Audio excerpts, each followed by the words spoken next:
Bonjour à toutes, bonjour à tous. Bienvenue dans cette plénière intitulée 1, 2, 3 soleil et effet îlot de chaleur urbain. Nous allons donc parler d'adaptation au changement climatique et plus spécifiquement des problématiques d'îlots de chaleur avec nos 5 invités que je vous présenterai au fur et à mesure de leurs interventions. Auparavant, quelques petits mots d'introduction pour rappeler que l'accord de Paris, obtenu lors de la COP 2021, vise à contenir la hausse des températures moyennes à plus 2 degrés maximum dans la mesure du possible et essayer d'atteindre plus 1,5 degré seulement. Tous les continents ne sont toutefois pas exposés de la même manière à ce réchauffement. L'Europe et la France devraient subir un réchauffement proportionnellement plus important que d'autres régions du monde, et la hausse des températures en France a déjà dépassé les 1 degré. Et pourtant, la COP 21 ne parle quasiment pas d'adaptation, et ce sujet reste une nouveauté pour la plupart des collectivités dans leur stratégie climatique. Nous pouvons donc légitimement nous poser des questions, et notamment savoir quels seront les effets pour chaque région et quelles sont les réponses à apporter. Le sud de la France, qui subit déjà des températures plus élevées, est-il plus exposé ou au contraire dispose-t-il d'une capacité de résilience plus importante malgré des températures à venir de l'ordre de 40, 42, 43 degrés, voire plus?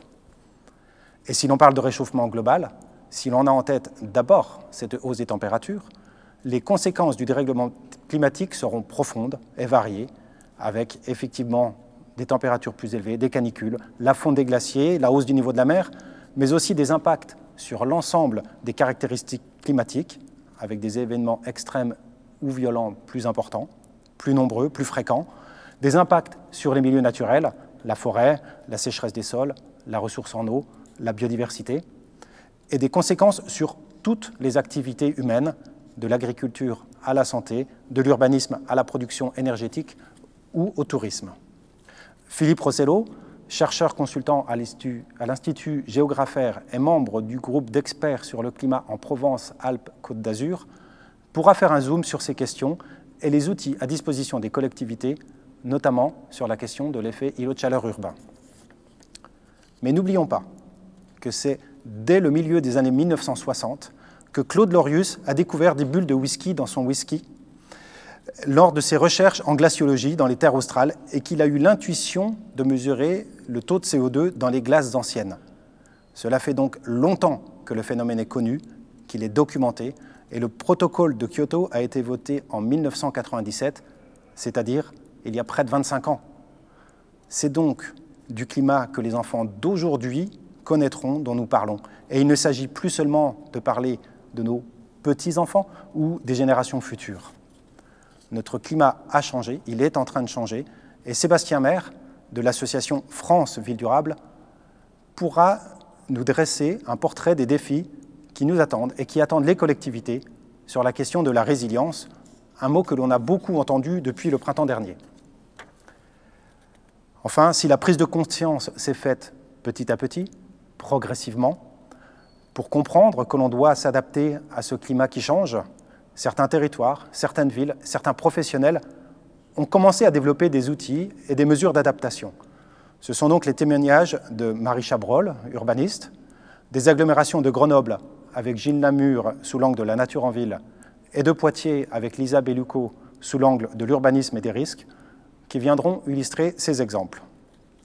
Sébastien Maire, les collectivités françaises ont-ils bien pris la mesure de ce qui nous attend? Est-ce que l'adaptation, c'est une notion récente ou est-ce qu'on n'est pas encore en train de chercher à atténuer ces évolutions climatiques?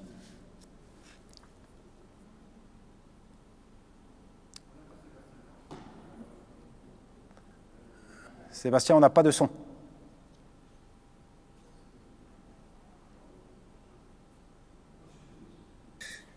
Est-ce que ça fonctionne? Oui, c'est bon. Bon, bonjour à toutes et tous. Pour répondre à votre question, je pense que les collectivités, comme l'ensemble des acteurs et des parties prenantes, ne sont pas encore complètement acculturées au sujet de l'adaptation. Mais ce n'est pas le cas non plus de la réalité du besoin d'atténuation. Et je pense qu'on ne peut plus parler, en effet, de la ville durable ou des territoires durables aujourd'hui de la même manière qu'on le faisait en 2015 au moment de la COP. Il y a un sujet central sur l'atténuation, et j'illustre avec ce slide sur le fameux jour du dépassement. Vous savez, tout le monde connaît ce fameux jour du dépassement, et en général, quand on y arrive, tout le monde a sa petite publication sur les réseaux sociaux pour dire mais c'est terrible, on consomme plus de ressources qu'on n'en a. Et dès le lendemain, on repart dans des trajectoires de développement de nos villes, de développement économique, de développement de nos territoires qui font complètement l'impasse sur la question des ressources. Je veux prendre cet exemple sur la slide suivante de l'énergie. C'est l'objet de ces assises et c'est aussi le sujet central de toute la vie sur Terre, et notamment de la vie et des activités humaines. J'utilise une référence du Shift Project, qui est un think tank notamment spécialisé sur les sujets énergétiques, qui est assez parlant. Depuis une vingtaine d'années, on construit des trajectoires territoriales, des politiques publiques de développement durable, qui considèrent qu'on aura toujours le même accès à l'énergie, mais que cette énergie, elle sera verte. Elle sera produite par des éoliennes, des panneaux solaires, peut-être de l'hydrogène, etc. Là, sur ce graphe, on a le mix énergétique moyen d'une habitante ou d'un habitant de la planète aujourd'hui. Les énergies renouvelables, éoliens et solaires, c'est la petite tranche rose qui est au-dessus. Laissez croire que dans le temps imparti, on va arriver à remplacer tout ce qui est carboné que vous voyez sur la place par des énergies renouvelables, c'est physiquement impossible. Et donc le tout premier enjeu, c'est certainement d'envisager des visions plus réalistes d'un futur zéro carbone. Et sur la slide suivante, la meilleure façon d'en parler, c'est peut-être de montrer ce que représente, selon nos modes productifs d'aujourd'hui, une vie zéro carbone en 2050. Concrètement, pour les habitantes et les habitants. Ben, une vie zéro carbone, ça veut dire que chaque habitante ou chaque habitant a un crédit de 2 tonnes de carbone parce qu'on considère la compensation naturelle des forêts, des océans, etc. Qu'est-ce que ça représente 2 tonnes de carbone? Ben, 2 tonnes de carbone, c'est 8000 km en voiture. C'est moins de 5 mètres carrés d'une construction neuve. C'est moins d'un repas par jour avec du bœuf. L'autre, hein, c'est pas cumulatif. C'est-à-dire que si vous choisissez de manger de la viande une fois par jour, vous avez épuisé votre droit à carbone pour tout le reste. Vous chauffez, vous vêtir, vous déplacez, vous logez, etc.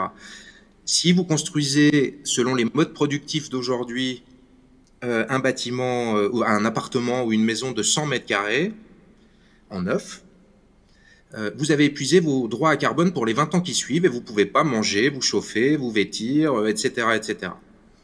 Donc, la vie sans carbone et l'enjeu de l'atténuation des émissions de carbone, c'est certainement pas la même vie qu'aujourd'hui, Verdi. C'est une autre d'aujourd'hui. Et il est absolument fondamental de redéfinir des visions plus lucides du futur à court terme, moyen terme, parce qu'on n'est plus effectivement sur le long terme, qui soient compatibles avec les limites physiques de la planète. Et cette vision, pour répondre à votre question sur l'adaptation, ben, c'est de considérer de réaliser que malgré les accords de Paris et toutes les bonnes intentions sur la baisse des émissions de carbone, on n'a jamais autant émis de gaz à effet de serre qu'en 2019. En France, au niveau mondial, hein, en France, les émissions stagnent ou augmentent moins vite, mais elles ne baissent pas non plus. Et si elles stagnent ou elles augmentent moins vite, c'est pas parce qu'on a changé de modèle de société ou de modèle d'économie, c'est parce qu'on a du nucléaire. Donc l'adaptation, c'est une vision réaliste qui vise à dire, certes, on va tout faire pour continuer à atténuer, mais on est réaliste sur le fait qu'à ce stade, la société n'y arrive pas. Donc, il est urgent d'adapter le fonctionnement de nos villes et nos territoires aux événements qui vont se passer au niveau climatique. Un exemple type, sur le bâtiment, on considère que 80% en France du bâti qui sera là en 2050 quand on connaîtra des canicules et des vagues de chaleur bien plus importantes qu'aujourd'hui, bien plus longues, bien plus intenses, ben il est déjà là, il est déjà construit. Donc tout ce qui est fait en innovation sur la construction de bâtiments neufs qui sont hyper vertueux, sur le climat, etc., c'est très bien, mais c'est pas l'enjeu.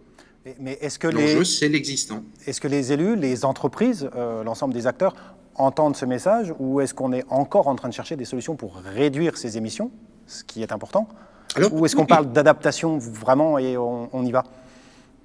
Je pense que ce qui est fondamental, c'est de ne pas opposer les deux. Il faut faire les deux. Et donc, en revanche, il faut intégrer les objectifs d'adaptation au même niveau de priorité que les objectifs d'atténuation. Parce que l'adaptation, elle va se faire spontanément, les habitants vont s'adapter spontanément, et pas forcément dans une logique collective positive. L'exemple type, c'est le développement de la climatisation individuelle pour faire face aux vagues de chaleur, si on n'est pas capable de transformer nos modes constructifs et nos fonctionnements urbains et territoriaux pour garantir de la fraîcheur pendant les canicules. D'autant plus qu'on peut s'attendre à des, on le disait en introduction, à des événements climatiques importants, des catastrophes naturelles, ou peut-être pas si naturelles, si l'homme est en fait à l'origine de ces événements-là. Et donc, comment on s'y prépare? Est-ce qu'on doit s'attendre à ces grands événements, ou est-ce qu'on doit être capable de réagir à ces grands événements, ou est-ce que cette adaptation, c'est quelque chose de plus fin, de plus insidieux de la vie de tous les jours? Alors l'adaptation, c'est pas de la prévention des risques ou de l'anticipation de la gestion de crise. On peut considérer que ça en fait partie, mais l'adaptation, c'est une transformation du territoire pour qu'il soit plus compatible avec les enjeux. Sur grosso modo 3 leviers principaux qui doivent systématiquement être mobilisés ensemble. Le rôle des habitants et des habitants dans les processus de transformation des territoires, et puis plus globalement, mais en tout cas le rôle des citoyennes et des citoyens, qui a été souvent mis un peu à côté, alors qu'ils sont mis absolument central dans ces logiques d'adaptation et de transformation des territoires. Le deuxième levier, c'est celui des modes constructifs, de la vision, de l'aménagement du territoire, de la construction, des matériaux, des réseaux, tout ce qui fait le hard, les infrastructures, hein, le côté humain, le côté infrastructure. Et puis le troisième levier, tout aussi fondamental, c'est celui de la gouvernance. Il y a beaucoup de fonctionnement de gouvernance territoriale à faire évoluer pour répondre aux objectifs d'adaptation, notamment dans une vision plus holistique, plus systémique du fonctionnement du territoire, plus métabolique. Alors je suis désolé, je viens d'utiliser 3 mots compliqués, mais en même temps, c'est bien comme ça qu'il faut qu'on arrive à voir les enjeux et les solutions. Et c'est donc bien la différence entre la question de la notion de choc auquel il faut réagir, que l'on peut prévenir, et la question de stress chronique aussi, auquel il faut également s'habituer et anticiper. Alors si on est effectivement dans cet objectif de résilience territoriale, la résilience qui a fait irruption aussi depuis 2015, hein, c'était un mot qui était quasiment absent, voire totalement absent des discussions autour de la COP21, et ben malgré tout ce que je viens de dire sur le seul antique, la résilience est là pour nous rappeler, enfin le paradigme de la résilience rappelle qu'il y a tout un tas d'autres enjeux qui concernent la durabilité des villes et des territoires, qui ne sont pas forcément directement liés à la question gaz à effet de serre, énergie, et qui vont avoir tout autant de conséquences sur le fonctionnement ou le développement de nos territoires, et qu'on doit appréhender en même temps, dans un même cadre logique, de vision du territoire et de ses solutions, qu'il s'agisse des enjeux, alors on a parlé des catastrophes naturelles, mais la perte massive de biodiversité, elle n'est pas liée qu'au climat, hein, elle est liée aussi à nos fonctionnements humains, aux pollutions de l'air, de l'eau, du sol, etc. Et c'est tout aussi impactant que pour les questions de survie de l'humanité à moyen terme que les questions climatiques, mais il y a aussi des enjeux autour du terrorisme, autour des inégalités sociales. L'idée, c'est d'être réaliste face aux enjeux qui ne sont pas que des grandes catastrophes, mais qui sont aussi tout un tas de phénomènes latents, quotidiens, qui se produisent tous les jours, et qui atteignent tout autant les capacités de fonctionnement des territoires à moyen long terme. Donc c'est vraiment une question de cadre logique, de compréhension des enjeux territoriaux, et du coup d'élaboration des solutions. Merci Sébastien Maire. Philippe Rossello, de votre côté, est-ce que vous pouvez nous rappeler brièvement les principaux enjeux et les effets du changement climatique. On a fait un peu de dézoomage pour regarder justement tous les enjeux auxquels on doit être confronté. Mais est-ce que, par exemple, tous les territoires vont devoir affronter les mêmes difficultés ou les mêmes enjeux d'adaptation, justement?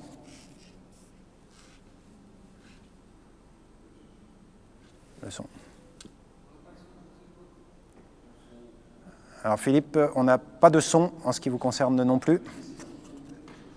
Pardon. Voilà, en principe, vous m'entendez. Donc, en fait, je disais pour les diapos. À tous.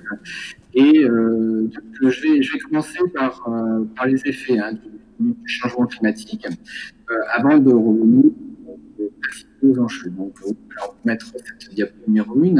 Donc, voilà, on a une hausse de la température à l'échelle planétaire depuis 1980, c'est-à-dire depuis le début de l'ère industrielle.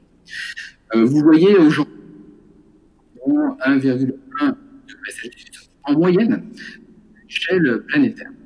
Ce réchauffement est dû principalement aux émissions de gaz à effet de serre dans l'atmosphère générées par nos activités humaines, que ce soit industrie, transport, agriculture, chauffage, production d'énergie, etc.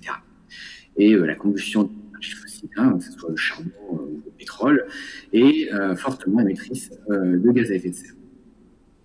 Donc parmi les GES, de carbone, tout le monde le sait, il y a le protoxyde d'azote, le méthane, et chacun a un pouvoir réchauffant différent. Donc ça, c'est important aussi. Le potentiel de réchauffement global du méthane, par exemple, est 25 fois supérieur à celui du CO2 sur une période de 100 ans. Donc on voit sur la courbe du réchauffement, notamment ces 30 dernières années. Et ce constat est en lien avec les quantités de gaz à effet de serre qui s'accumulent dans l'atmosphère et ces émissions qui sont toujours plus importantes. On avait en 1990, on émettait environ 22,5 gigatonnes et en 2019, on était à 36,8 gigatonnes, c'est-à-dire quasiment 37 gigatonnes. Bon, voilà. Alors, maintenant, on a 2020. On attend les chiffres officiels. Il y aura forcément une baisse des émissions qui sera enregistrée à cause de la pandémie et du ralentissement des activités dans le monde, dans de très nombreux pays. Cette hausse de la température joue un rôle majeur et perturbe en fait le système climatique mondial dans lequel tout est lié. Quand je dis tout est lié, il y a des interactions entre les océans, les mers, les surfaces enneigées et glacées, les forêts, les zones artificialisées, l'agriculture et les lacs. Bon, je pourrais continuer, mais aussi le rayonnement solaire, le volcanisme, la composition de l'atmosphère, etc. Donc, ce réchauffement climatique, ces changements climatiques se traduisent par cette hausse de la température, une intensification et une multiplication des événements climatiques extrêmes. Donc canicule, sécheresse, tempête, pluie intense, cyclone, incendie, etc. Mais bon, de l'échelle mondiale et urbaine, la hausse n'est pas spécialement homogène, avec des effets multi-échelles et les surfaces terrestres, par exemple, se réchauffent plus vite que les surfaces maritimes. Sur les surfaces terrestres, la hausse de la température est de l'ordre de 1,5 degré Celsius, encore plus en montagne. Par exemple, moi je suis en Provence-Alpes-Côte d'Azur, et bien dans les Alpes du Sud, la température est de 2 degrés Celsius. Il y a une anomalie de plus de 2 degrés Celsius. Elle est encore plus grande dans les zones polaires. Bon, les diapos, je vais y venir, j'étais encore sur la diapo 1 en fait. Donc, cette hausse de la température, ça vous avez vu, c'est traduit par des records de température. Par exemple, en juin 2019, on a eu 46 degrés à Bérard dans l'Hérault. Des températures, on en a vu aussi très élevées en Sibérie, avec 38 degrés l'été dernier, avec des hausses aussi en Scandinavie. Ça se traduit par la multiplication des incendies. Et dans l'intensification aussi, dans le bassin méditerranéen, si on parle de l'intensification des événements climatiques extrêmes, on a l'intensification des pluies torrentielles qui a augmenté d'environ 22% en 60 ans, avec un doublement des épisodes de pluie qui sont de plus de 200 mm. Donc ça, c'était un petit peu les effets, hein, en tout cas les effets qui sont déjà constatés avant de parler de l'avenir. Et et puis les effets et les enjeux sont multiples, mais ils ont déjà été énoncés en partie en introduction. Alors des effets, des impacts sur les mers et les océans, les océans qui absorbent un quart de nos émissions de dioxyde de carbone, hein, des impacts sur l'agriculture et donc l'alimentation, sur la forêt, la ville, sur la santé. On va parler d'îlots de chaleur urbains là, ça va être santé, il y a aussi des effets sur la pollution de l'air. Sur le littoral, bien sûr, hein, on parle d'élévation du niveau de la mer, avec élévation du niveau de la mer et des effets d'immersion en plus. Mais sur l'élévation du niveau de la mer, sachez quand même qu'en 2100, en cas de scénario pessimiste, on est à 1 mètre en plus en 2100, une élévation de la mer d'1 mètre en 2100, de 2 mètres, c'est 1 mètre 50 en 2150. Et près de 4 mètres en 2300. Alors, parce que là, il faut se projeter aussi sur le long terme, parce que eh bien, les questions d'aménagement, par exemple, les questions sont cruciales et il faut anticiper. Donc, des effets aussi sur la biodiversité, ça a été dit, mais la biodiversité, attention, hein, c'est la biodiversité dans le sous-sol, dans le sol, la biodiversité aérienne, la biodiversité dans les lacs, etc. Les ressources en eau, question aussi essentielle. Le risque incendie, ça a été dit, puis le recul des glaciers, la fonte du permafrost aussi. Donc, la hausse de la température, le changement climatique, ces prochaines décennies, dépendra de nos modes de vie, de nos modes de consommation, de production. Et là, sur cette diapo que vous avez à l'écran, on voit les différents scénarios du GIEC, hein, du scénario pessimiste au scénario optimiste. Donc, optimiste, c'est 8,5 et pessimiste, c'est 8,5 et optimiste, 2,6. Et on voit l'ensemble des trajectoires possibles en fonction des quantités de gaz à effet de serre dans l'atmosphère. Voilà. Donc, ça veut dire que aller à la fin du siècle jusqu'à plus 5, plus 6, voire plus. Hein, on va avoir les prochaines projections climatiques qui seront diffusées à la fin de l'année ou plutôt début 2022. On sera plutôt sur peut-être du plus 6, plus 7 degrés en cas de scénario pessimiste. Alors, aujourd'hui, de trajectoire, hein, ça a été dit, il sera difficile d'atteindre le scénario optimiste. Et sachez qu'il y a un scénario encore plus optimiste que le RCP 2.6. C'est un scénario qui ne mènerait pas à 1,9 degrés Celsius à la fin, enfin en 2100, mais plutôt à 1,5 degrés Celsius. Et là, on en est très très loin et il va falloir travailler dur pour y arriver. Mais vous voyez, hein, en fonction de cette trajectoire, les conséquences seront et seront environnementales, sociales, économiques, politiques. Tout dépendra de nos engagements dans les transitions. Cette diapo ici, quels effets du changement climatique? C'est pas pour que je lise tout, hein, c'est juste pour dire que nous allons avoir des changements progressifs, hein, comme la hausse de la température, par exemple, la baisse de la productivité, l'introduction d'espèces invasives, etc. Et puis, bien sûr, ces extrêmes climatiques avec des vagues de chaleur, des canicules, des pluies extrêmes, des épisodes méditerranéens, comme on a eu, par exemple, dans les Alpes-Maritimes le 2 octobre dernier. Voilà, donc voilà un petit peu, il y a une dernière diapo qui est juste pour montrer l'ampleur des canicules, et on voit ici, si on se projette sur des scénarios pessimistes, on se projette à la fin du siècle, on voit qu'une canicule comme 2003 ou 2019 par exemple, eh bien c'est une canicule c'est une petite canicule, et donc un été 2003 dans les scénarios pessimistes ressemblerait à un été normal, donc un été caniculaire serait normal. Donc voilà, il faut être extrêmement vigilant, avoir conscience que ces changements climatiques peuvent être extrêmement forts, extrêmement brutaux, dans le sens où extrêmement violents, hein, parce que quand vous avez 45, mais on pourrait avoir des 45, 48, voire 50 degrés et plus en France, c'est pas seulement dans le Midi méditerranéen, hein, mais ça on verra peut-être ça tout à l'heure. Mais justement, du coup, on va le voir tout de suite. Est-ce que d'une région à l'autre, ces conséquences ne sont pas les mêmes, et est-ce qu'on pourrait même avoir des régions qui sont plus impactées, d'autres moins, certaines qui ont plus de stress thermique?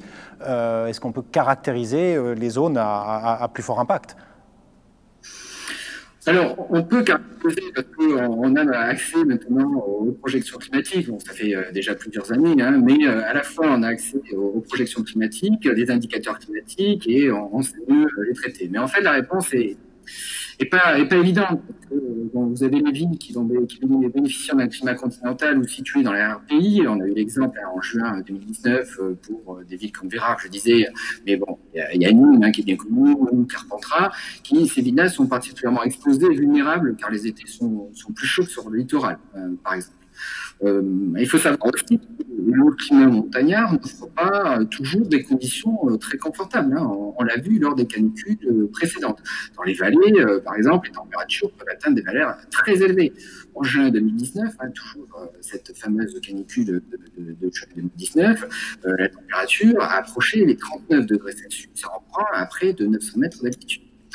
Donc là, on est en pays de montagne et pourtant il fait extrêmement chaud. Moi j'étais à Briançon dans la période sur cette période-là, à 1300 mètres d'altitude, il faisait une chaleur écrasante, alors qu'on était à plus de 1300 mètres d'altitude. Et c'est pas simplement les Alpes du Sud. Hein, on voit que l'évolution des températures, des extrêmes, par exemple en brun, on observe des similitudes à Bourg-Saint-Maurice, pourtant on est en Savoie et donc on est plutôt dans les Alpes du Nord. Donc, les villes du Sud sont en théorie plus exposées que les villes du Nord, car le climat est d'un point de vue général plus chaud, hein, mais on constate que ces dernières années, il fait parfois plus chaud au centre et au nord du pays qu'au sud. À l'avenir, les extrêmes de température ne seront pas très différents entre le nord et le sud. Encore, ne seront peut-être pas enregistrés dans le midi de la France. Il faut avoir conscience. Par exemple, le Nice-Côte d'Azur, hein, donc on est au bord de la mer, hein, mais qui est très particulière parce qu'on va de la mer jusqu'à la montagne, on pourrait subir les étés de l'intérieur des terres du Maghreb, voire des abords septentrionaux du Sahara en 2100, en cas de scénario pessimiste. Donc, et ça veut dire qu'il faut absolument éviter le scénario pessimiste qui nous mènerait à la catastrophe, simplement. Bon, au zonage climatique, hein, s'ajoute la typologie, les caractéristiques, la topographie, etc. Des villes. Les îlots de chaleur urbains et les inconforts thermiques les plus prononcés se feront sentir où dans les villes artificialisées, dépourvues de végétation, dépourvues d'ombre, de bon, qu'est-ce que je peux dire? Les activités humaines sont intenses, autant comme le transport, l'industrie, la climatisation, et un cas d'humidité aussi. Alors ça, c'est important, et peut-être on en reparlera tout à l'heure aussi, c'est quand vous avez une température élevée et l'humidité, et bien ça devient vite insupportable, alors que quand vous avez une atmosphère sèche, bien, même si la température est encore plus élevée, vous le supportez mieux, et là, c'est la température ressentie. Bon, après, il y a les revêtements urbains qui jouent aussi un rôle majeur. Une façade de clair, par exemple, le rayonnement, on voit plus de rayonnement qu'une façade d'ombre. Un quartier, la transpiration des plantes est importante, mais aussi en théorie plus frais. En théorie, hein, parce que c'est plus complexe que ça. Après, il y a les zones artisanales et les cœurs de ville, où les flux d'air sont limités et qui présentent un aspect très minéral, hein, sont aussi plus concernés par les essais. Et les mécanismes sont en réalité complexes, avec la largeur et l'orientation des rues, l'intensité du trafic routier, la forme du bâtiment pour continuer, les vents dominants. Hein.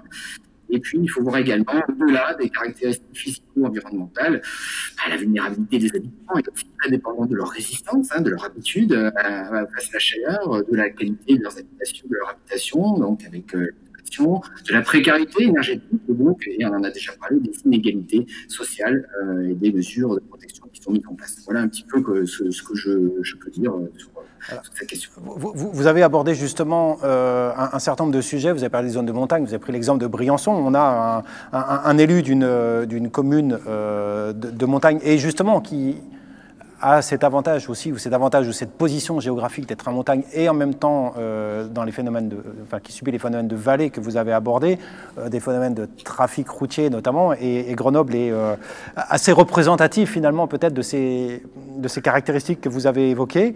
Alors Gilles Namur, vous êtes élu grenoblois, on sait tous que Grenoble est une ville qui est connue pour avoir intégré ces enjeux énergétiques depuis de nombreuses années maintenant. Est-ce que, au-delà de la question énergétique de manière générale, cette question de l'adaptation au changement climatique, vous la vivez? On voit bien que les zones de neige, par exemple, ont fortement évolué. Est-ce que ça, c'était des phénomènes, des observations qui vous ont permis justement d'anticiper et de travailler peut-être avant les autres sur ces questions d'adaptation au changement climatique. Oui, bonjour à tous. J'espère que vous m'entendez correctement parce que j'ai eu des problèmes de connexion. Je ne vous entendais pas toujours très bien. C'est parfait. J'espère que là, ça marche correctement. Ouais, Grenoble a un fort lien avec son environnement, de par le fait qu'effectivement Grenoble est situé dans une cuvette entourée de 3 montagnes. C'est un bassin glaciaire, un ancien marécage qui a été construit historiquement autour de rivières, le Drac et l'Isère. C'est une histoire qui a été ponctuée aussi de catastrophes climatiques avec des inondations par exemple, et puis aussi un lien fort avec tout ce qui est la montagne, la Houille Blanche, les JO de 1968. Donc ce lien avec l'environnement à Grenoble, il est fort historiquement de par la construction de cette ville.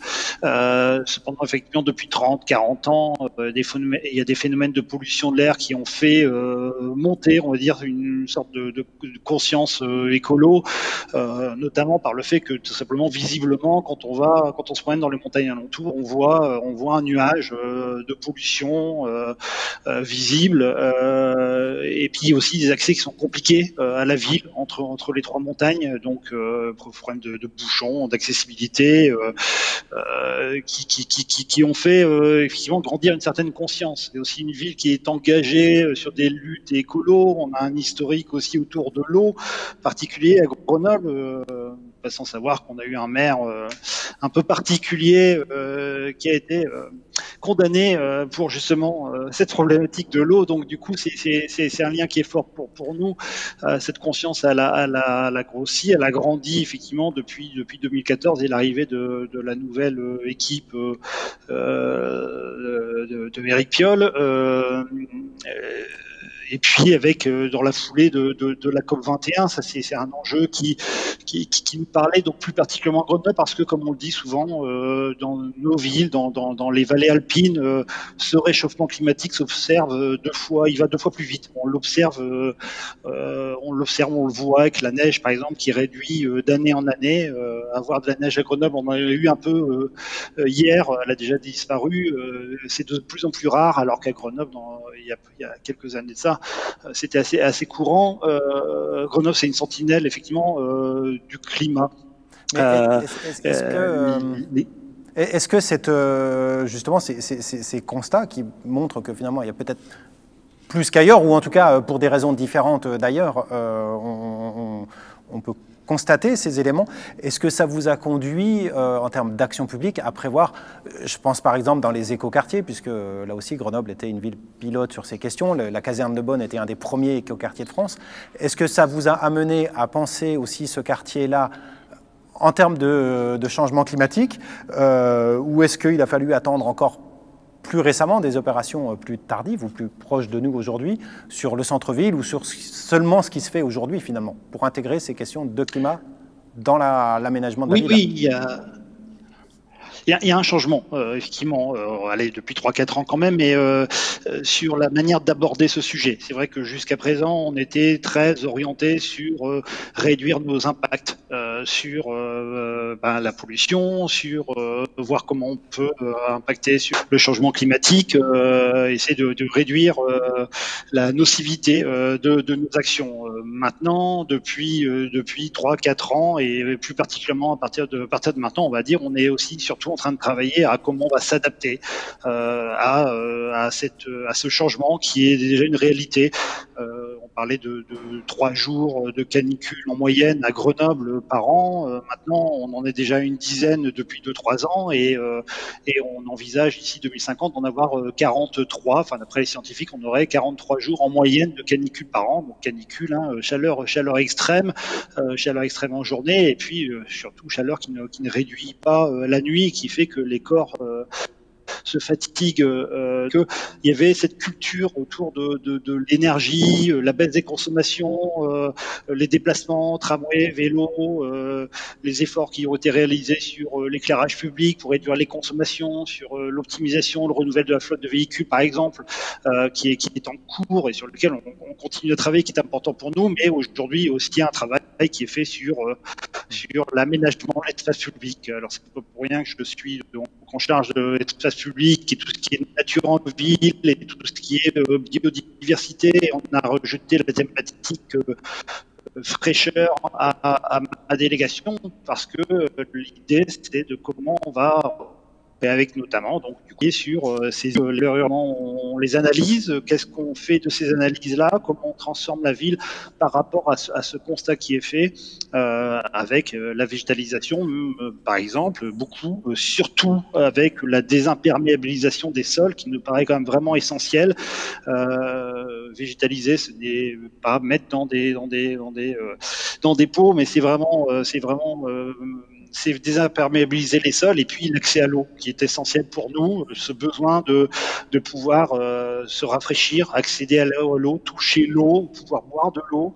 Ça, c'est l'une des nouveautés qui fait qu'effectivement, par rapport à la caserne de Bonne que vous évoquiez, qui était le premier éco-quartier labellisé en France, qui est un magnifique quartier avec une magnifique réalisation, mais typiquement, cette notion de l'accès à l'eau a pas été forcément pensée telle qu'on la penserait aujourd'hui. C'est-à-dire qu'aujourd'hui, il y a de l'eau, il y a un étang, il y a des canards dedans, c'est joli et c'est chouette. Il y a des fontaines, c'est très sympa, mais malheureusement des fontaines dans lesquelles on peut pas aller en cas de forte chaleur puisque elles sont en circuit fermé et qu'il y a des enjeux sanitaires. Ce n'est pas des fontaines, c'est des fontaines d'ornement, mais pas forcément des fontaines dans lesquelles les gamins ou même les adultes peuvent aller se rafraîchir pour ces raisons-là. Donc c'est pour ça que toucher l'eau, pouvoir mettre les pieds dans l'eau, pouvoir carrément même se baigner, c'est l'un aussi de nos objectifs, d'avoir un lac baignable en centre-ville, des brumisateurs, des fontaines dans lesquelles les adultes et puis bien sûr les enfants peuvent aller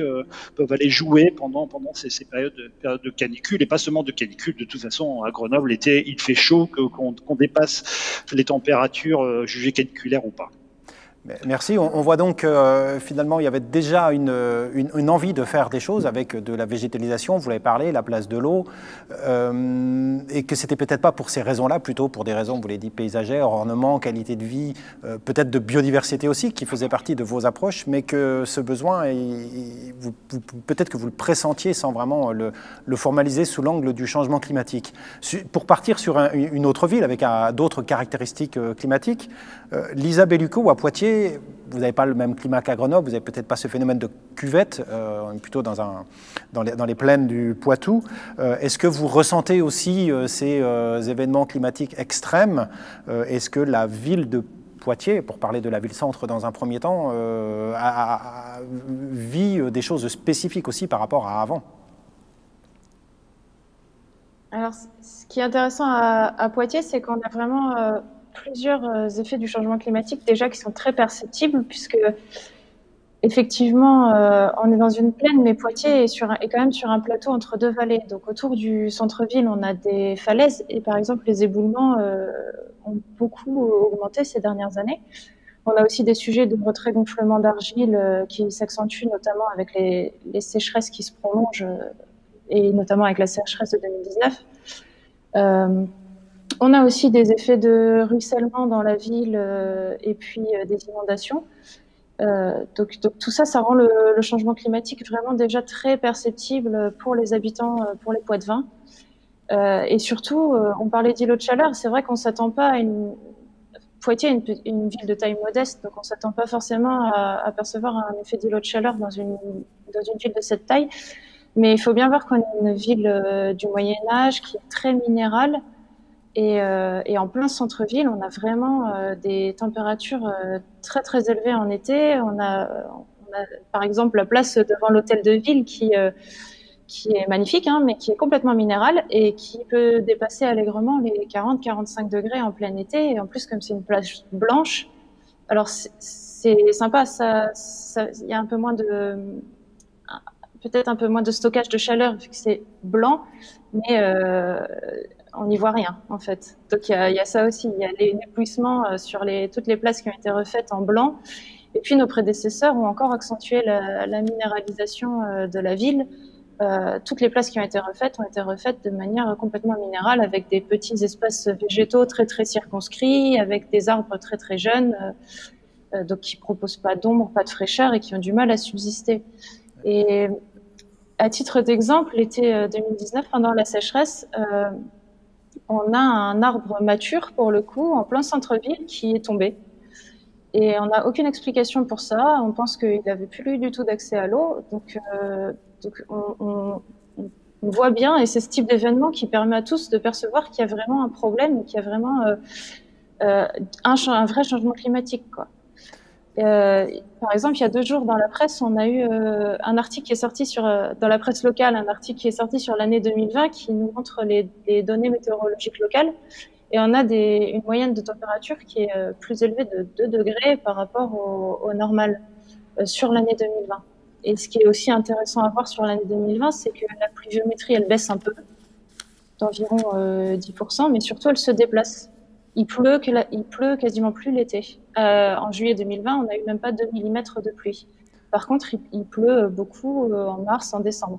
Alors bon, c'est pas des séries longues, hein, on peut pas en tirer des conclusions hâtives juste sur des mesures d'une année, mais on pressent bien ici qu'on est déjà en train de rentrer dans un nouveau régime climatique, hein, comme certains le nomment, et qu'il va falloir s'y adapter et travailler à adapter la ville à ces nouveaux phénomènes.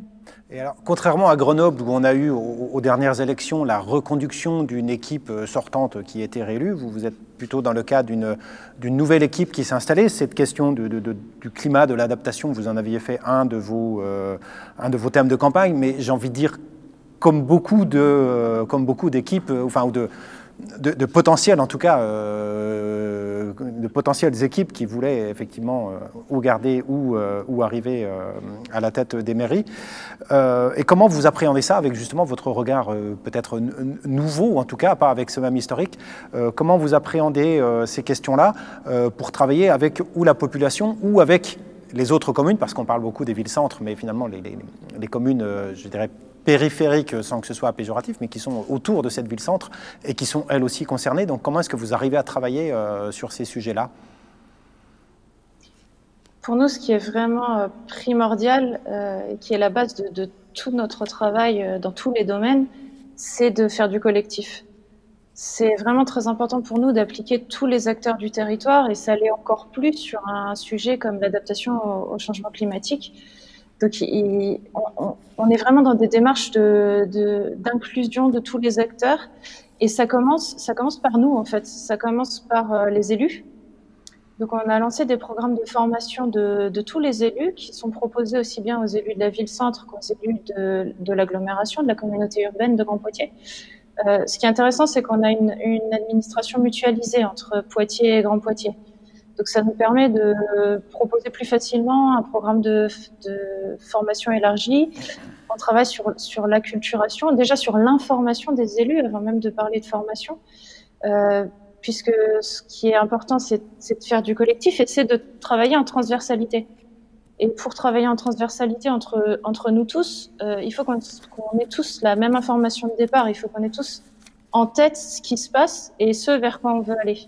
Donc on est vraiment là aujourd'hui dans la démarche d'acculturation des élus, de prise en compte de tous les sujets. On a fait un séminaire de lancement commun aux élus de Poitiers et de Grand Poitiers où on aborde des thématiques qui nous sont chères. On a mis en avant pendant notre campagne et depuis qu'on est élu, la démocratie, la justice sociale et évidemment l'environnement, l'écologie avec le changement climatique.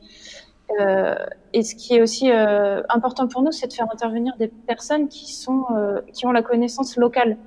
On a le programme Acclimatera en Nouvelle-Aquitaine, où on va travailler avec ces gens-là qui connaissent vraiment les données locales, qui savent ce qui se passe chez nous. Et c'est à partir de ces informations-là qu'on pourra travailler tous ensemble et puis avec les citoyens. Et ce qui est intéressant par rapport à ce que je disais tout à l'heure, c'est qu'on subit déjà beaucoup d'effets du changement climatique.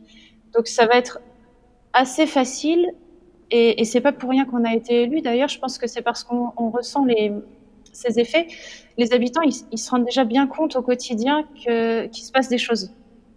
Donc je pense que ça va être assez simple de les intégrer à la réflexion et de les faire travailler. On est en train d'installer nos instances de participation citoyenne, on travaille avec des panels, on va installer une assemblée citoyenne et on travaille avec les comités de quartier et on va utiliser tous ces outils pour produire du commun et pour réfléchir ensemble à comment aller vers l'adaptation de notre territoire.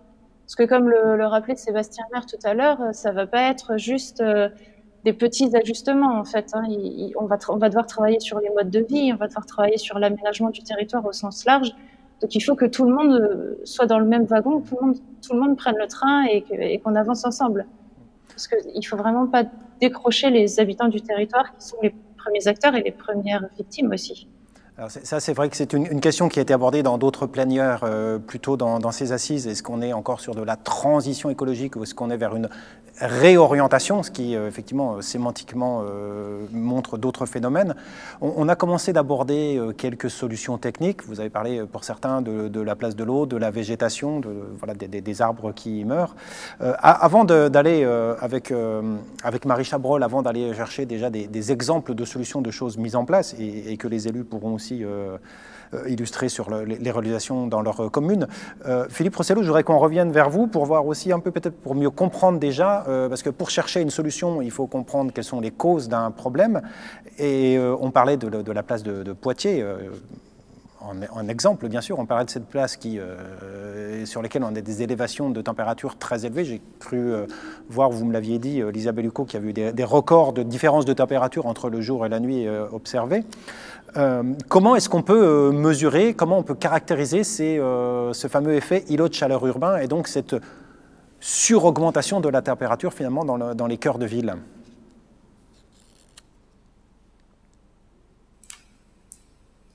Alors, écoutez, il existe différentes méthodes et outils qui permettent de mesurer l'ICU. Alors, l'îlot de chaleur urbain, il faut quand même souligner, je l'ai dit tout à l'heure, c'est un phénomène j'ai commencé à aborder, et un phénomène complexe en fait, qui défie parfois la logique. Donc, il y a des effets, des formes urbaines, des matériaux, de la végétation, de l'eau, des activités humaines, que ce soit le transport, la climatisation, et puis on peut parler aussi de la pollution atmosphérique. Mais la pollution de l'air, la liste n'est pas exhaustive.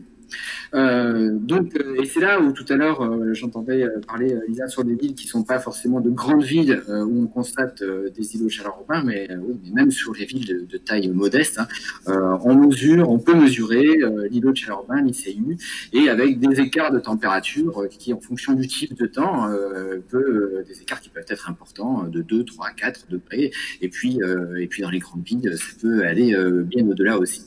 Donc, parmi les méthodes qui existent, il faut avoir à chaque fois des approches multi-échelles, de la macro à la micro-échelle, c'est-à-dire il y a ce contexte régional, ce contexte territorial, et ensuite il y a le quartier, il y a la rue, il y a le bâti, etc.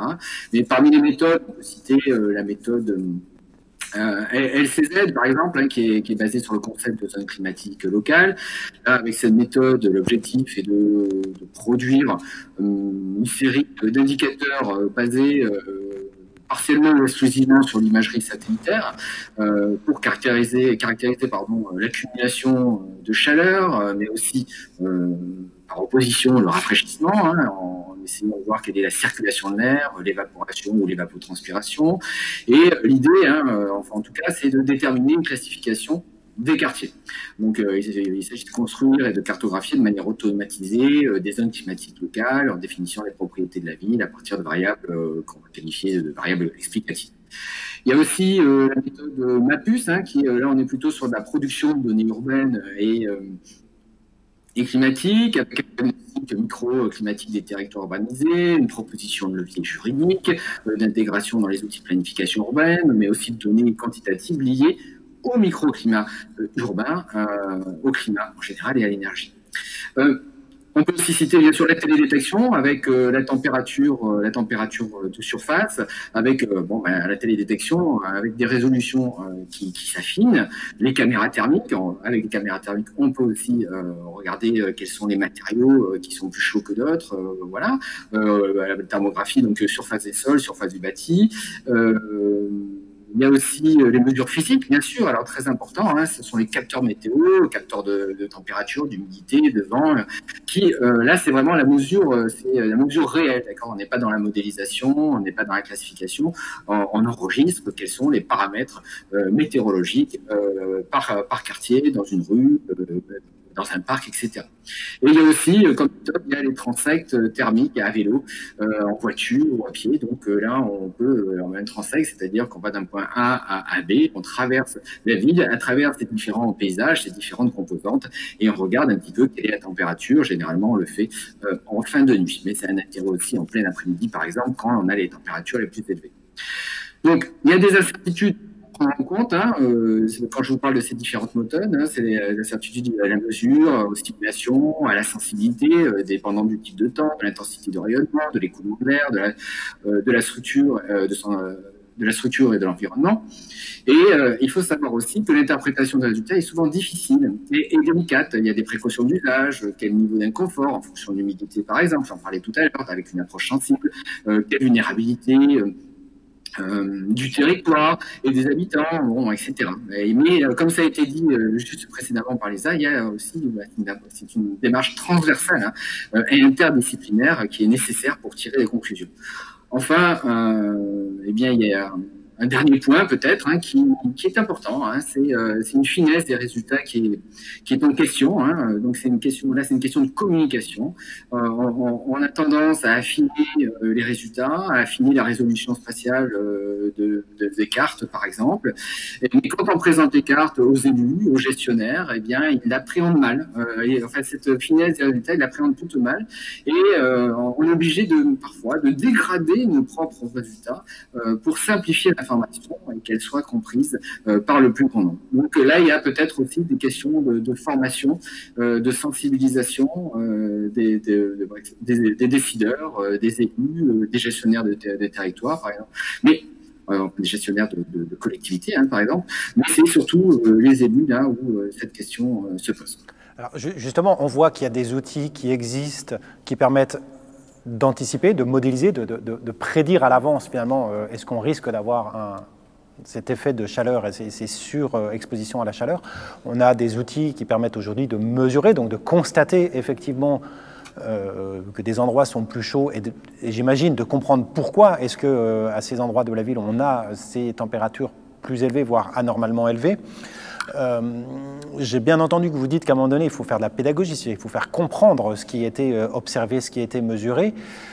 Mais est-ce que la difficulté, et c'est le vrai pour plusieurs exemples de l'action publique, une fois qu'on a des éléments techniques, j'ai envie de dire scientifiques, objectifs, charge aux élus et aux équipes techniques des collectivités de s'approprier ces résultats et de pouvoir les traduire en opération, en typologie d'aménagement, en préconisation, pour justement éviter le phénomène que l'on a soit observé, soit que l'on anticipe déjà. Oui, toutes ces questions de pédagogie et de solutions à déployer, hein, donc à l'échelle territoriale, les aviser aussi, hein, il faut privilégier une réflexion globale, des approches systémiques, transversales, et bien sûr cette concertation avec les acteurs territoriaux. Vous aurez la meilleure les meilleures solutions, les meilleures pistes à mettre en œuvre. Si elles ne sont pas acceptées par les acteurs territoriaux, vous n'arriverez à rien. Donc, il faut impliquer tous les acteurs locaux et développer l'interface en société. Bon, on a parlé, il y avait Aclimatera, mais il y a des groupes à l'interface en société, comme Aclimatera, le Grec Sud, RECO, Grec Sud en Provence-Alpes-Côte d'Azur, RECO en Occitanie, Oranosora en Auvergne-Rhône-Alpes. Il y a aussi des groupes de scientifiques qui transfèrent les connaissances scientifiques comme le Grec Sud dans le Grand Est. Ça se met en place aussi en Île-de-France, etc. Donc, alors, en fait, l'ICU est une problématique plurielle, hein, s'attaquer à la lutte contre les chaleur urbaine revient à repenser l'urbanisme, l'organisation et la structure spatiale des villes, et les activités humaines. Donc, différentes solutions sont envisageables, mais chacune doit être choisie selon un contexte local. Bon, voilà. Après, si on va vraiment sur, à partir de cette connaissance, qu'est-ce qu'on peut faire de manière générale hein, pour améliorer le confort thermique des habitants et préserver leur santé, hein, parce que c'est une question sanitaire derrière. Hein, il est nécessaire d'appliquer des pistes et des stratégies durables et efficaces, hein, bien sûr. Donc, bon, on pourra peut-être en parler aussi, mais en ville, avec la plantation de forêts urbaines, hein, carrément. Hein, c'est pas simplement, hop, on va aligner quelques arbres le long d'une rue. Donc, c'est la plantation de forêts urbaines, mais des toits végétalisés. On peut penser à l'agriculture urbaine. Il y a différentes solutions. Hein. C'est choisir des revêtements, comme on a dit, revêtements clairs. Alors, avec ces soucis peut-être de blanchiment quand on a une place qui est toute blanche. Donc, bon, là aussi, il y a peut-être des intermédiaires, enfin des solutions à trouver. Mais l'idée, c'est d'augmenter quand même l'albédo et donc de renvoyer un maximum de rayonnement vers l'atmosphère et vers l'espace. Hein. Donc, l'albédo à la fois des bâtiments, des matériaux urbains. Bon, il faut aussi diminuer les rejets de chaleur générés par l'industrie et le transport. Il faut essayer d'éviter, enfin, il faut éviter de généraliser la climatisation. Et là, c'est une question. Il fait plus chaud, les gens vont installer une climatisation. Hein. Mais la chaleur est restituée dans les rues. Hein. On a parfois 1 degré en plus dans les rues, en moyenne, parce qu'on a des climatisations. Il faut faciliter la circulation des flux d'air dans les quartiers neufs ou réhabilités, en fonction des vents et des types de temps dominants, préférer la construction de logements traversants, bien sûr, pour avoir des courants d'air, occulter les fenêtres pour éviter le rayonnement direct dans la journée. On peut mettre des persiennes, réintroduire des points de vue, la ressource, développer l'ombrage naturel et artificiel. Voilà. Mais et je pense que la question des instituts, et tout à l'heure, je disais repenser l'urbanisme, mais c'est repenser le cœur des villes, qui est une manière d'offrir des espaces urbains plus agréables, partagés, on emploie parfois de plus apaisés, hein, donc bon, c'est selon le cas, hein, et de renforcer aussi la séquestration du carbone. Et c'est là où on est dans des approches systémiques, en fait, hein, dans cette question d'adaptation et d'atténuation des émissions de gaz à effet de serre. Donc, séquestration du carbone dans la filière bois, dans les sols, la biomasse. C'est la question aussi de réduire les émissions de gaz à effet de serre, de développer l'agriculture urbaine, les circuits courts, de réduire la pollution de l'air, comme je l'ai dit, de favoriser la biodiversité, donc, etc. Alors, donc, sur cette question, la modélisation des mesures sont utiles, mais le bon sens hein, et l'expérience aussi. Il convient de regarder ce qui se passe dans les pays chauds aussi, d'observer les centres historiques de nos villes, les villages du sud, avec des rues étroites parfois, c'était pas pour rien, en tout cas dans le sud de la France. Et voilà. Mais en dernière, après, il ne faut pas non plus faire trop d'illusions. Hein. Si on est sur des scénarios pessimistes, sur le scénario pessimiste, si on atteint 45-50 degrés lors de certaines journées d'été, et à répétition, les conditions de vie seront très contraintes. Hein. On aura beau se protéger, si vous avez 50 degrés dehors, c'est extrêmement chaud. D'accord ? Donc, il faut, je le répète, éviter ce scénario pessimiste et donc diminuer de manière drastique les émissions de gaz à effet de serre. Alors justement, vous avez parlé de repenser la ville, de refaire la ville, de travailler de manière systémique. Ça, c'est le travail des urbanistes, c'est en tout cas leur compétence. Marie Chabrol, on ne vous a pas encore donné la parole depuis le début. Est-ce que vous pouvez justement nous montrer quelques exemples de réalisation des techniques qui ont été déployées, déjà testées? Peut-être pas pour s'adapter à un climat de type Sahara en France, mais est-ce qu'il faudra y venir? Mais en tout cas, quels sont les premiers retours d'expérience sur vos opérations? Oui, bonjour à tous. Donc, je suis Marie Chabrol et je suis urbaniste au sein de AIA Life Designer. Et donc, effectivement, cette question de l'adaptation et au réchauffement climatique et de l'îlot de chaleur urbain, c'est pas une question nouvelle, hein, évidemment, pour les urbanismes. Mais c'est vrai qu'elle est en train de se renouveler depuis les années 70, avec cette montée des préoccupations environnementales et de santé, qui ont permis notamment d'enrichir le sujet avec un certain nombre de recherches scientifiques, qui ont permis effectivement de préciser ces phénomènes de microclimat qui vont avoir des impacts aussi sur la santé. Cet accès beaucoup plus démocratique aujourd'hui aux outils de mesure qui permettent, y compris pour nous, concepteurs, de pouvoir les utiliser pendant le temps des études du projet, hein, de pouvoir faire des mesures des températures de l'air, de la vitesse, de l'humidité, et qui peuvent être aussi des outils mobilisables par les habitants pour qui participent aussi au projet et qui comprennent aussi les phénomènes qui sont en jeu. Mais aussi quelque chose qui est venu renouveler un peu les méthodes, c'est aussi la mise à disposition d'un certain nombre de data aussi qui aujourd'hui sont disponibles et qui nous permettent aussi de faire des croisements entre des données socio-sanitaires, des données spatiales et des données environnementales.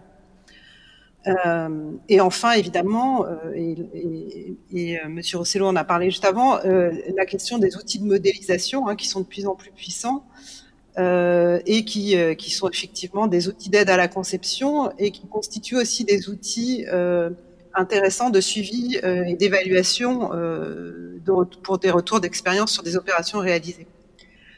Donc sur cette image, en fait, on voit un projet, non celle d'avant, juste 2 mots pour la commenter, c'était juste un projet de l'hôpital de Tours et qui montre effectivement que la place, l'importance de ces espaces verts dans ce projet hospitalier qui sont effectivement là pour lutter contre les félins, mais qui, on le voit aussi, vont avoir un rôle très important à la fois thérapeutique et pour le cadre de vie. Et donc, on voit effectivement qu'on est, et Monsieur Maire le rappelait au début, dans un changement un peu aussi de paradigme où finalement les espaces extérieurs, leurs aménagements vont prendre aussi une valeur de plus en plus accrue dans les processus de conception urbaine. Donc sur la diapo suivante, voilà, on voit aussi un peu comment ces thématiques et ces sujets sont renouvelés à travers notamment les notions d'urbanisme et d'architecture favorable à la santé.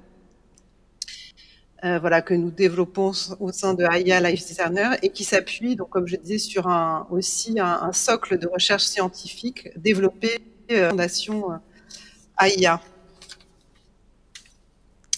Voilà, parce que effectivement, ce que je souhaitais dire, c'est que effectivement, pour nous, la ville du XXIe siècle doit interroger de manière conjointe l'évolution du bâti existant et les problématiques de confort et de santé.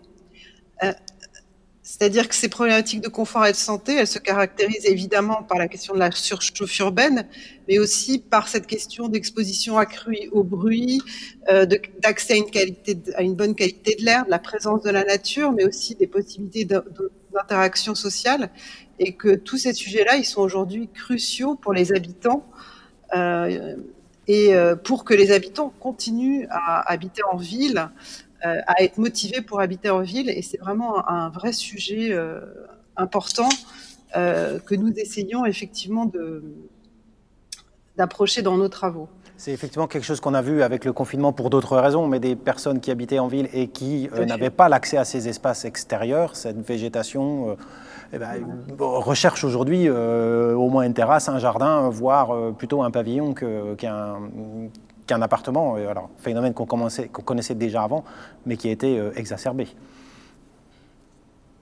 Voilà, tout à fait. Et donc, comme je le disais, effectivement, on a mis au point, peut-être on peut le voir sur la diapo suivante, un peu des méthodes de conception qui allient les savoir-faire de l'urbanisme et du paysagiste au savoir-faire de l'ingénieur et des environnementalistes, et qui nous permettent de mettre en place un peu cette approche multicritère qu'on peut voir ici, et effectivement de pouvoir aborder de manière croisée cette question des ambiances à travers un certain nombre de critères, comme on peut le voir sur ces diapos, qui ont trait, que ce soit au rayonnement, aux ombres portées, l'accès à la vue au ciel, l'aérolique, l'acoustique, et qui nous permettent finalement de croiser les données climatiques du milieu extérieur avec les réactions physiologiques du corps, la question des perceptions qui sont et donc de mettre la question du vécu de l'habitant au centre finalement des décisions et des choix à faire sur l'aménagement de ces espaces extérieurs. Et justement, vous abordez un peu plus. Oui, vous abordez des sujets qu'on n'avait pas encore évoqués jusqu'à maintenant sur la question de la qualité de vie, mais surtout l'enjeu de la santé et peut-être une approche un peu usagée finalement, vivre son logement, vivre sa ville en fonction de sa capacité à s'y sentir bien et en bonne santé. Tout à fait. Et c'est vrai que si on utilise cette approche croisée des données, hein, ce qu'on appelle, on mène un diagnostic urbain, mais aussi un diagnostic socio-sanitaire et environnemental, ça nous permet d'approcher effectivement des sujets, des enjeux que la modélisation ne suffit pas à qualifier. Par exemple, voilà, mettre en évidence que des logements situés en toiture dans un contexte urbain dense sont aussi ceux où en général habitent des populations isolées socialement. Et donc il faudra effectivement que le projet urbain les prenne en compte d'une manière plus spécifique, parce que voilà, il y a une cumulation, on va dire, de vulnérabilité. Et donc, il faudra apporter des solutions qui vont au-delà juste de la préconisation d'isolement du logement, mais aller jusqu'à des solutions, par exemple, de proposer des hébergements, des lieux d'hébergement temporaires en cas de surchauffe estivale, par exemple. Voilà. Et donc, ça, c'est là où on touche aussi, comme l'ont dit les précédents intervenants, à vraiment une modification profonde des sujets d'urbanisme. Finalement, même dans la programmation même, on doit envisager, inventer des nouveaux programmes de type hébergement temporaire, voilà, qui sont plus en lien, on va dire, avec des sujets de résilience urbaine, voilà, pour anticiper ces phénomènes, enfin anticiper ces sujets qui sont déjà là en fait, mais qui sont encore aujourd'hui pas visibles par l'action publique, enfin pas encore complètement visibles par l'action publique. Voilà, et donc nous, c'est vraiment de mettre au point ces outils-là pour caractériser ces sujets. Et souvent, effectivement, on s'appuie aussi sur des enquêtes sociologiques, hein, soit des enquêtes qualitatives, soit même du terrain avec les habitants, pour essayer d'identifier ces enjeux spatiaux et sociaux où on a des effets de cumulation de vulnérabilité. Et vous avez justement tendance, vous aussi, un peu à dézoomer l'analyse. Alors, c'est important de travailler au niveau du logement ou du bâtiment, mais aussi vous dézoomer pour travailler sur ce que vous appelez des corridors climatiques ou des trames climatiques, prendre le pendant des îlots de chaleur mais des îlots de fraîcheur. Ce sont des concepts que vous avez travaillés. Voilà, on peut le voir sur la diapo suivante, ou pas celle-là, celle d'après, merci. Où effectivement, on voit effectivement, là c'est dans un sujet de quartier de rénovation urbaine, où effectivement on a mené de manière parallèle une approche paysagère qui nous permet de comprendre quelle est la trame verte et bleue structurante et qu'il va falloir amplifier par le projet, hein, comme on peut le voir en haut à droite, et puis qu'on a croisé avec une étude d'ensoleillement de l'existant, mais aussi en faisant différents scénarios de projets et qui nous ont permis de mettre en place finalement une stratégie de végétalisation qui va aller au-delà du temps même du projet, hein. Donc on est sur des échéances à très long terme, hein. Donc on voit cette stratégie de recomposition d'une trame végétale qui finalement est presque plus forte que la trame bâtie. Et qui va pouvoir ensuite, si on peut voir sur la diapo suivante, se décliner en ce qu'on a appelé une trame climatique, qui recoupe à la fois une trame de fraîcheur estivale et une trame chaleur hivernale. Voilà, donc là c'est la trame fraîcheur estivale qu'on peut voir, et qui permet de définir finalement des parcours, des continuités de parcours où on sera qui permettront d'assurer une fraîcheur grâce à une canopée continue arborée. Et puis évidemment, cette trame fraîcheur estivale, elle recoupe aussi des enjeux de résilience urbaine en intégrant évidemment aussi la question de la gestion effectivement d'épisodes pluviaux extrêmes et la gestion de l'eau, par exemple. Donc c'est vraiment ce type. On vise finalement petit à petit à travailler sur des trames quasiment de résilience urbaine qui intègrent évidemment ce sujet de la surchauffe urbaine, mais aussi ce sujet, par exemple, de répondre à des enjeux d'hébergement et de proposer des refuges, ce qu'on a appelé des refuges climatiques en cas de surchauffe, qui peuvent être finalement des surfaces qui changent d'affectation dans le bâti existant. Alors, je vais revenir vers vous, Gilles Namur, parce que bon, pour être allé à Grenoble il y a quelques années déjà, j'avais vu effectivement constater, par exemple, des places de parking qui disparaissaient, ou en tout cas des espaces urbanisés, imperméabilisés sur la chaussée, pour ne pas focaliser uniquement sur la voiture, mais, et du coup qui étaient remplacés par des espaces végétalisés. Pour arriver à faire ça, il faut, j'imagine quand même que les élus impulsent une dynamique et notamment travaillent avec leurs services qui sont en charge et qui ont la lourde responsabilité de faire appliquer les politiques publiques. Comment vous impulsez ce changement aussi à l'intérieur même de la collectivité et parfois, j'imagine, faire travailler complètement différemment, renverser la tendance par rapport soit aux habitudes, soit aux pratiques professionnelles? Oui, il y a beaucoup de choses à dire là-dessus. Alors en 2 minutes. Hein. Bon. Oui.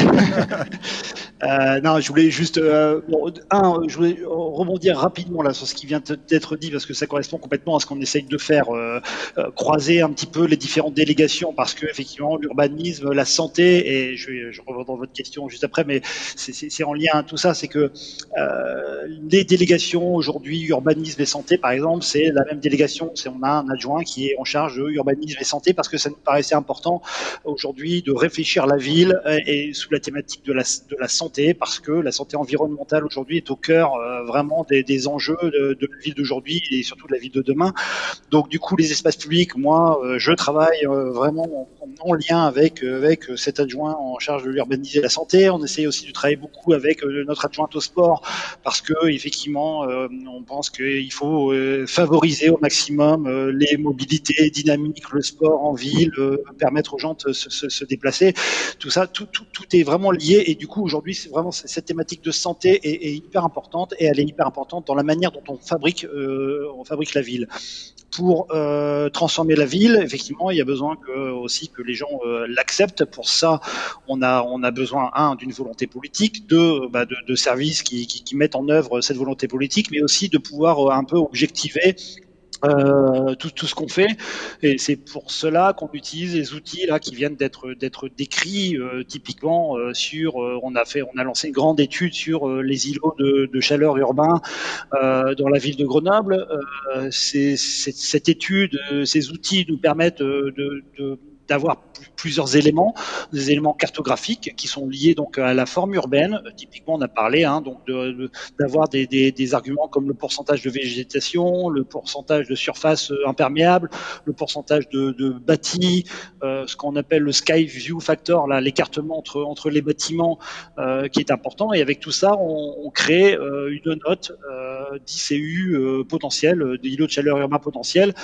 Je vais prendre l'exemple là de la zone d'aménagement contrôlé Flaubert, qui est une grande zone qu'on est en train de transformer complètement dans Grenoble. Et il s'avère que on a sur cette surface, sur cette ZAC-là, une surface imperméabilisée de 48%, ce qui est énorme. Alors c'est une zone qui était plutôt industrielle, avec donc des grandes surfaces construites et puis aussi des grands parkings. C'est ce qui explique, parce qu'en général à Grenoble on est plutôt sur du 38% ou voire 36% si on tient compte de la Bastille par exemple, la montagne qui est sur Grenoble. Mais du coup voilà, donc une fois qu'on a un peu objectivé, qu'on a créé ces ratios-là, ça permet aussi de travailler avec nos aménageurs pour leur donner un peu des consignes avec des enjeux qui sont de ne pas aggraver ces ICU, voire même d'améliorer la note ICU par la végétalisation, par de la désimperméabilisation, pousser aussi les réflexions sur les hauteurs et sur les écartements des immeubles. Ça c'est un des points importants. Un autre donnée tangible qu'on a, c'est des éléments qui sont liés au relevé de température. Parce que jusqu'à présent, c'est vrai qu'on se basait surtout sur des stations météo qui étaient à l'extérieur de la ville, comme celle de Grenoble, plutôt c'est au Versou, c'est à une quinzaine de kilomètres de Grenoble. Aujourd'hui, on a installé 2 stations de météo en ville, on a installé une trentaine de capteurs de température dans toute la ville, et puis on est en train d'analyser un petit peu tous ces résultats. Alors, ces températures, ces relevés montrent que finalement, en journée, en période de grosse chaleur, la température maximale de cet été a été de 39 degrés à Grenoble, et finalement c'est relativement proche de ce qu'il y a au Versou, à côté, à une quinzaine de kilomètres.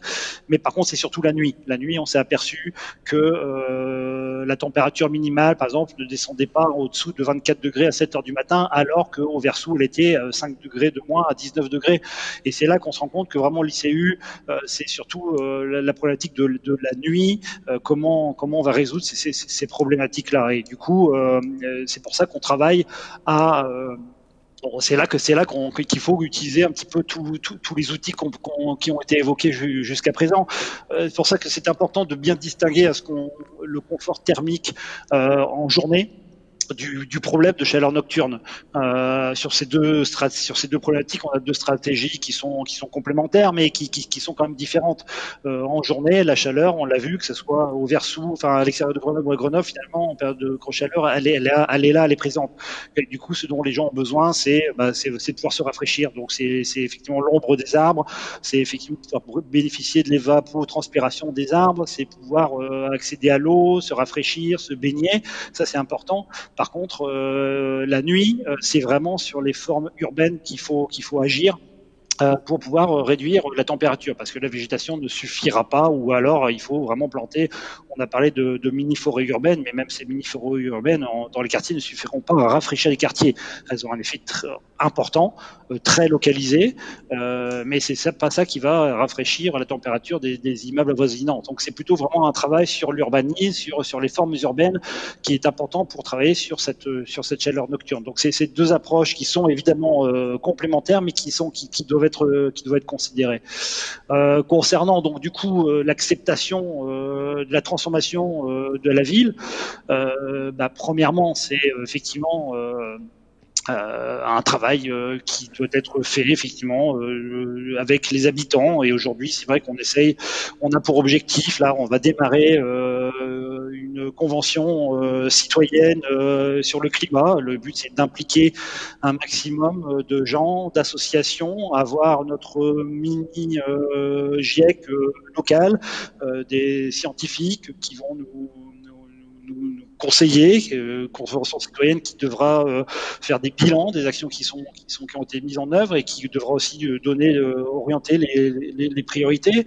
Et puis c'est aussi impliqué dans les différents conseils citoyens qu'on avait mis en place jusqu'à présent, qui marchaient plus ou moins. C'est maintenant leur donner vraiment du travail bien spécifique lié à cette transition, à cette redirection écologique dont on a besoin. De la faire tous ensemble.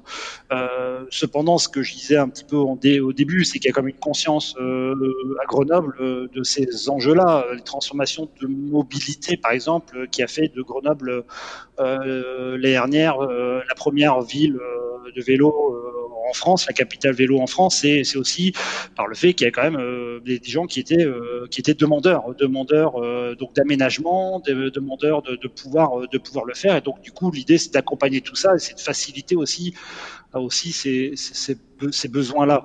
On a la chance par rapport à la population, d'avoir une grosse expertise en interne à la ville de Grenoble. Depuis 6 ans de mandat, on a pu lancer beaucoup de choses, on a pu recruter beaucoup de personnel qui est sensible aussi à toutes ces thématiques, et du coup qui non seulement travaille avec nous, mais aussi nous conseille, nous forme aussi, nous les élus, sur ce que nous devons faire. Donc aujourd'hui, effectivement, on a un projet politique, on a une ambition politique, mais on a aussi toute une partie de nos agents, mais aussi de la population qui pousse vers cette transformation-là. Et par rapport à la population, justement, est-ce qu'on est plutôt dans ces changements sont plutôt acceptés parce que les habitants y trouvent leur compte et la ville est plus confortable, vous avez expliqué les phénomènes de rafraîchissement naturel, ou au contraire, on a plutôt des difficultés parce que quand même, prendre de la place sur la voirie, enlever, je le disais, des places de parking, même si c'est pour mettre des forêts urbaines qui, à plus long terme, vont amener un confort, mais qui, à court terme, changent les habitudes. C'est plutôt quoi? C'est plutôt plus facile? C'est plutôt plus difficile? C'est pas si facile à mesurer ou à accompagner le changement?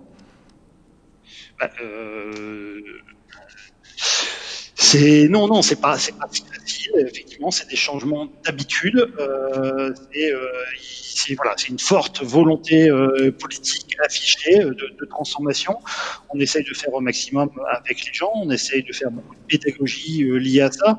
Encore une fois, je pense qu'à Grenoble, là, on a la chance d'avoir une population qui est quand même consciente de ce qui se passe, qui le vit au quotidien, les difficultés, et qui voit que globalement, effectivement, quand on supprime des places de parking, c'est effectivement pour y mettre des plantes et aussi pour partager un petit peu la voirie, différents modes de déplacement. La marche à pied est valorisée, le déplacement en vélo est valorisé, les transports en commun sont valorisés, et puis la voiture, bien sûr, elle a toujours sa place, mais qu'elle laisse de la place à d'autres moyens de transport.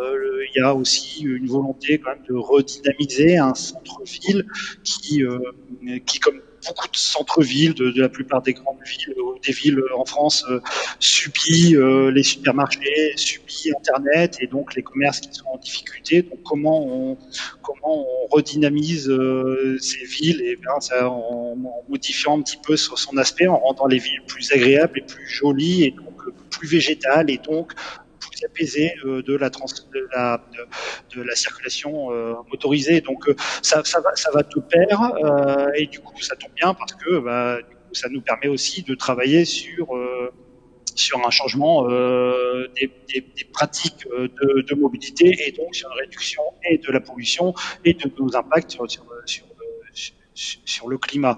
Et puis en même temps, ça nous permet de gagner de l'espace, la place dans l'espace public pour effectivement gratter ce bitume qui surtout à Grenoble est très très présent.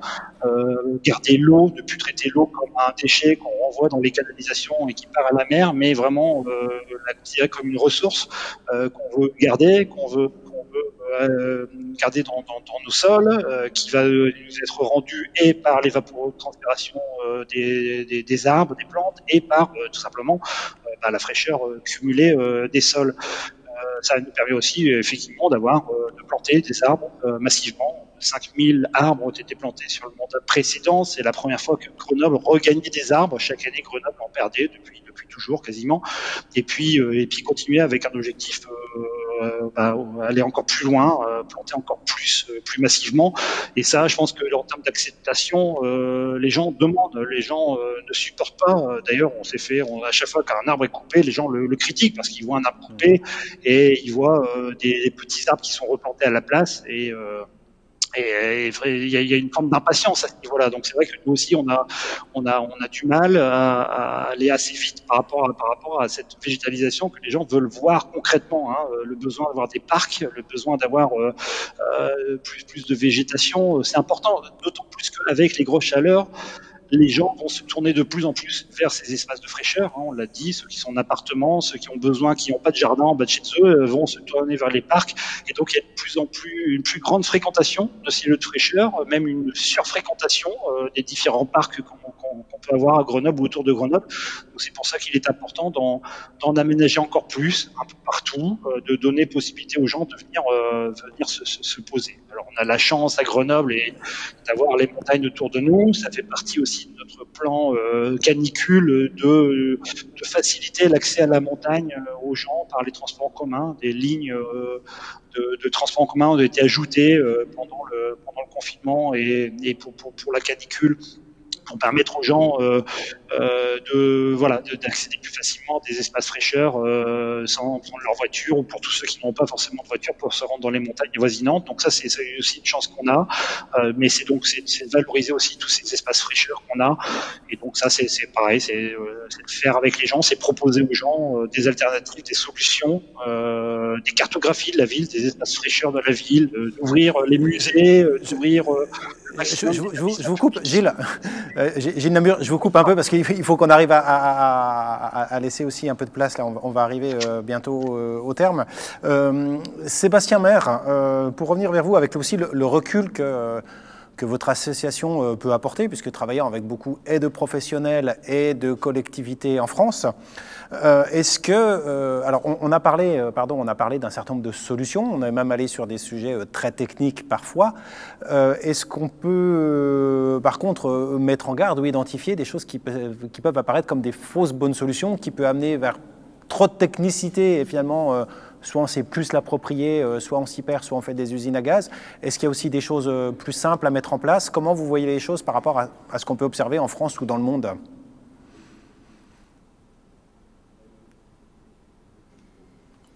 Si vous en êtes d'accord, je ne vais pas dérouler les slides que j'avais prévus parce que j'ai trouvé les interventions précédentes vraiment passionnantes et je préfère réagir en complément, mais je vais quand même répondre plutôt sur les bonnes solutions que sur les mauvaises. Ce qui a été dit et qui est absolument fondamental, c'est qu'on est bien sur une question de santé publique. C'est pas seulement une question de confort. Alors, le confort est important, évidemment, et ça va être déterminant dans les questions d'attractivité, etc., etc. Mais on est d'abord sur une question de santé et sur une question de justice sociale. Ce sont les personnes les plus défavorisées qui vivent dans les passoires thermiques, qui vont être les premières, qui sont déjà les premières à supporter ces événements climatiques. Ce sont aussi les personnes les plus défavorisées qui n'auront pas la possibilité d'aller le week-end dans une maison de campagne, voire de fuir la ville quand elle sera vraiment devenue invivable. Moi, je partage ce qui a été dit tout à l'heure. On vit dans cette perspective urbaine depuis 40-50 ans, que le fait urbain est inéluctable. On nous prédit 70 à 80% de la population mondiale vivant dans les villes en 2050. Ça, c'est sans compter le dérèglement climatique, les crises sanitaires, les crises terroristes, etc., etc. Moi, j'ai plutôt le sentiment que le réflexe logique de protection sera d'aller chercher des refuges dans des zones moins denses, sauf si on arrive à adapter les villes. Et ça va être extrêmement difficile. Et ce que j'ai trouvé vraiment très intéressant dans les interventions des différents intervenants, c'est qu'on est vraiment systématiquement revenu sur cette logique holistique. C'est-à-dire que c'est pas seulement une façon de faire ou un domaine d'intervention qui va permettre de rafraîchir les villes. Les élus ont énormément insisté sur la question de l'implication citoyenne et de la mobilisation des habitantes et des habitants, dans des logiques de participation citoyenne, puisqu'on va vers des changements de mode de vie, des changements de représentation, des changements d'usage. Je donne quelques exemples. Au Japon, par exemple, ils ont déjà envisagé quelque chose qui est déjà en place depuis plusieurs années pour lutter contre, je ne sais pas si c'est pour lutter contre l'effet d'îlot de chaleur urbain, c'est plutôt pour lutter contre ses conséquences. Puisque ils ont un dispositif qui s'appelle le cool business, cool comme frais, et le port du costume cravate est interdit pendant les canicules. Comme vous le savez, au Japon, enfin si vous le savez ou pas, c'est vraiment un uniforme le costume cravate. Chez nous aussi, hein. Chez nous, dans tous les conseils d'administration d'entreprise, dans les bureaux municipaux, dans les réunions de direction générale des grandes organisations, etc., tous les mâles gardent le costume cravate et on met la clim. Il y a un changement d'usage, là. À quand les conseils d'administration en short pendant les canicules, qui soient parfaitement assumés, qui coûteront beaucoup moins cher à la collectivité, qui auront un impact direct sur la température corporelle? C'est un changement total de représentation, mais très efficace, peu coûteux, mais qui implique un changement de culture. Ça suffira pas, hein, c'est un des éléments. On peut aussi envisager qu'il y a un certain nombre d'activités qui devront, pendant les canicules, avoir lieu pendant la nuit. L'école, etc. Alors évidemment, c'est des révolutions. C'est absolument impossible. Sauf que s'il y a des morts pendant les canicules, eh ben, il faudra peut-être avoir ce type de switch qui sont pas forcément ultra impactants, mais qui peuvent avoir un effet important. Donc c'est l'exemple de la sieste, la fameuse siesta dans les pays méditerranéens, où quand il fait très chaud, finalement, on travaille moins dans la journée et plus tard en soirée.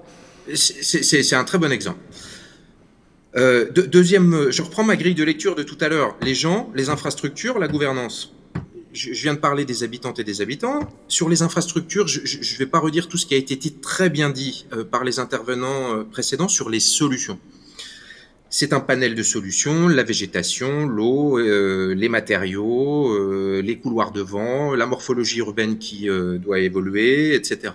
Mais là aussi, et je sais que les villes, pas toutes, y pensent, quand on pense végétalisation par exemple, et qu'effectivement on plante des arbres aujourd'hui qui font 1,50 m dans l'objectif qu'ils nous fassent de l'ombre dans 20 ans, il ne faut pas planter les arbres qu'on a dans nos catalogues d'horticulture des services municipaux, hein. Parce que le climat dans 20 ans, il ne sera pas le même. Et les arbres qu'on plante aujourd'hui survivront pas. Donc il est absolument fondamental d'avoir cette vision décalée dans le temps et tenant compte des datas qu'on a évoquées tout à l'heure sur l'évolution des températures, etc. etc.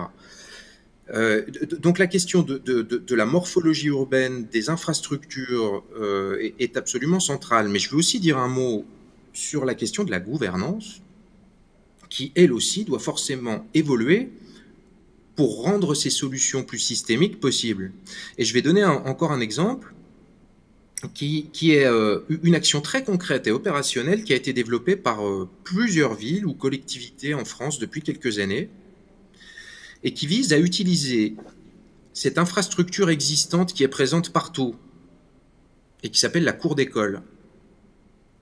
En changeant les représentations, la vision, les techniques sur ce que doit être une cour d'école, on peut avoir un effet massif, en tout cas un effet important, sur le rafraîchissement à la fois pour les usagers de l'école, pour l'îlot autour, mais aussi, comme des écoles en général, il y en a plusieurs dans la ville et elles sont maillées sur le territoire de manière assez régulière, un effet de rafraîchissement sur toute la ville.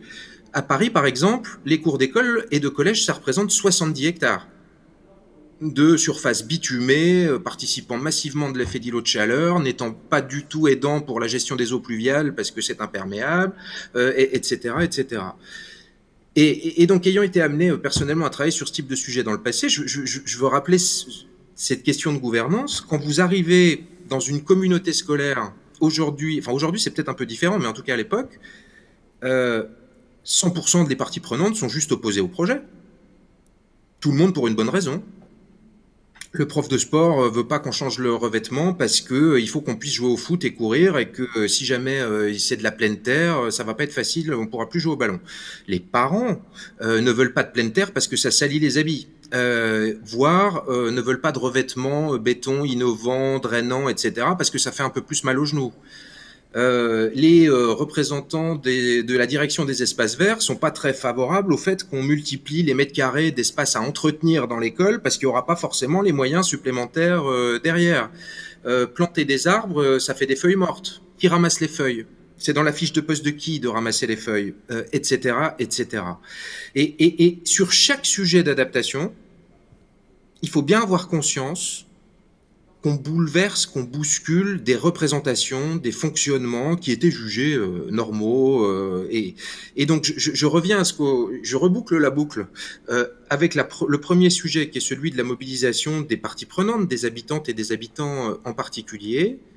La toute première étape, c'est d'expliquer ce qui se passe.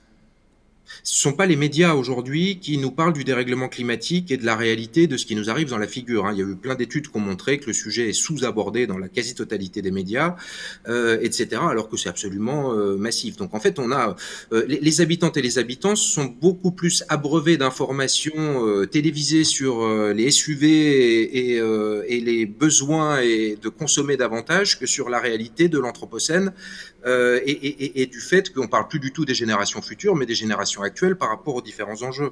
Une fois qu'on a fait ce travail de sensibilisation réelle sur la réalité des enjeux, c'est beaucoup plus facile de mobiliser les parties prenantes pour des changements, pour faire autrement que ce qu'on a toujours jugé. Voilà, on a toujours considéré que rénover une cour d'école, c'était déposer le bitume, refaire le réseau d'eau pluviale dessous et reposer le bitume. Eh ben, il faut changer. Il faut changer de représentation.